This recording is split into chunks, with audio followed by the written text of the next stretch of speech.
Hi, it's Leslie. Yes, I'm flying solo this week. It's Married at First Sight, and this was the week of the sex talk. Unfortunately, the sex talk didn't really seem to move the needle as much for most of the couples. Some it did.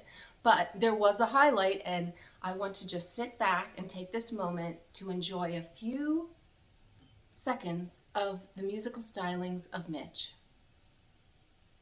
Real life San Diego, California. Popping bottles of champagne at the beach in the morning. Me and Pastor Cal, yeah, he's my pal. Yeah, I got a gal. Yeah, she's my wifey. Well, let's just jump right in with Stacia and Nate and their love conversation. This is kind of how it went for them. Stacia asked Nate, well, how do you feel like on a 1 to 10 as far as love? Like she is dying to hear, she wants to hear love in any form of the word. She is desperate to hear that word, even though she said it's actions, it's not words, but for right now it's words, and she wants to hear that love word. And she asked him out of 1 out of 10, how do you feel about me? And he said, I'm about a 4. I'm about a 4. Needless to say, she was not amused, and that sent her back. And Nate was like, well, it shows, such a salesman. Well, it shows that we have all that, potential for improvement. I was like, well, whatever.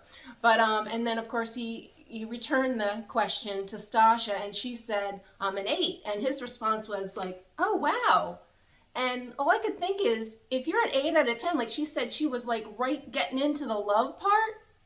And his reaction was, oh, wow, shouldn't he have known that? Shouldn't he have felt that? She's obviously not conveying, because I'm sitting there thinking, if someone's in love with you and you don't know it, something is amiss. But anyway, it went from bad to worse. The more she pushed to try to get him to say any form of the word love to do with her, it went south. It was just like, the more she pushed, it was horrible. And the more she talked and pushed and tried to manipulate, as he said, I swear to God, I think she was like maybe at a 2.5 by the end of this conversation. But Stacia then pulled out well, I'm not saying you got to say I love you by decision day. I'm not really saying that, but I'm kind of saying that, but I kind of mean that. And I was like, ooh, that was not working on Nate either. And then she was like trying to go with Pastor Cal. When you have to quote Pastor Cal, it's never a good situation, but saying it's a feeling and a commitment. It's not like it's a decision and a commitment, not a feeling. It's a freaking feeling, And he was like not having any of that. So they're not in a good situation. The love conversation did not move the needle at all for these two. Now I'm going to go on to Lindsay and Mitch, and they really seem to be hitting their stride a little. As we saw earlier, they went out karaokeing, really seemed to enjoy themselves. Mitch married up. Who are we kidding here? But everything's great. Their love conversation was great. The only conversation that went a little south was when Lindsay talked about her dreams of wanting to flip houses, and he thought that was immoral, like morally irresponsible. I didn't even follow the logic. If someone understood this, how that was a bad thing, and I don't even know. I didn't follow it, but he had an issue with that. And as my friend had said, I'm starting to agree. I really think they're a great match, but it's going to be Mitch's opinionated and environmentalism and that whole thing that's going to be the downfall of them, because you can only take that for so long. And another indicator was she gave him a shirt, and he wouldn't even wear a shirt because he didn't want to be controlled or something. That is an issue, because in marriages there's compromise. You have to do things for your spouse that you wouldn't normally do. I mean, that's what it's all about. You want to see them happy, and when you're not doing things because you want the other person to be happy, you want to fulfill what's inside of you, it's a problem. So I don't know. I don't have a good feeling about them. They are still lovey-dovey, and as Lindsay said, they're consummating like bunnies, in case we needed that visual. Now I'm going to go on to Morgan and Ben. They moved up in the rankings. I actually have a lot of hope for these two, and I actually am starting to care what they're about.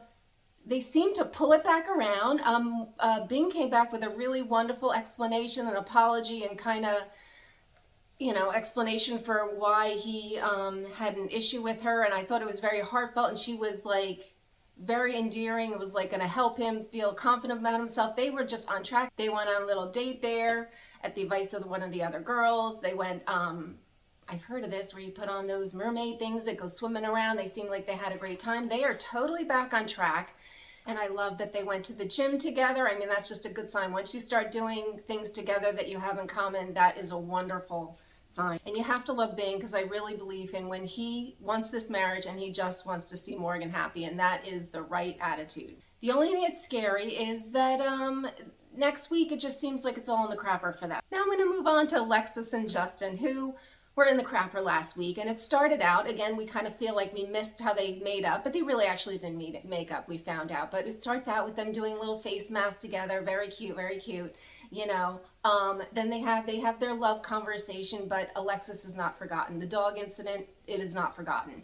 It may be in the past, but it is still very active in their relationship, and their conversation was quite interesting because Justin talked about in past relationships he was basically just a yes man. I'm like, where have we heard that before? That's what I think he is in this one. So at one point they asked, if you weren't on the show, would you still continue to date? And Justin answered first and said, I think so. And I'm like, think so? I'm like, of course he would. He totally is like whipped over this girl. And then of course he flipped the question back to Alexis, and she said, no, I don't think so. And I was like, ooh, ouch. She has not forgotten any of the incidents and all. And the one thing that I just have to interject here that I thought was funny is that Alexis has an issue with Justin because he doesn't overshare. But yet, Bing and Morgan, Bing goes to Justin, and for some reason, that information, Justin has no reason where he should not be oversharing that. That is the information he decides to share to Alexis. He couldn't be sharing his own information to keep his marriage on track. No, he's got to share information that's not his, that's going to mess up his friend Bing's relationship. Very funny there. You know, Justin needs to keep his mouth shut at the right times, and he's just not figuring that out yet. Gonna go on to Miguel and Lindy, and they were kind of boring this week. They took the Bing and Morgan spot, but I don't know. This talking about your relationship stuff, it's so bizarre to me because who does that? But I guess you have to do that when you're married at first sight. But, you know, she called him on, like, if there weren't feelings, you'd be counting down the days. Well, yeah.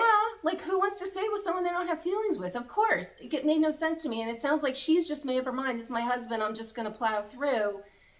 But no, I actually was with Miguel on that. I mean, you don't want to sell yourself short to just say, I'm just going to stick it out because I got a marriage and I'm going to do it. But it made no sense to me. Don't even really care about them this week, but they seem to be plugging along, so good for them. But at the very end, we had group therapy, which was also very enlightening and also didn't seem to move the needle. This therapy stuff was really not working for the couples. It did the most damage, this therapy session, for Justin and Alexis. It was just went from bad to worse. Justin snaps, he gets like a little baby and calls her out, and she was not, it was just horrible. You know, they're just starting to blow up right in our faces.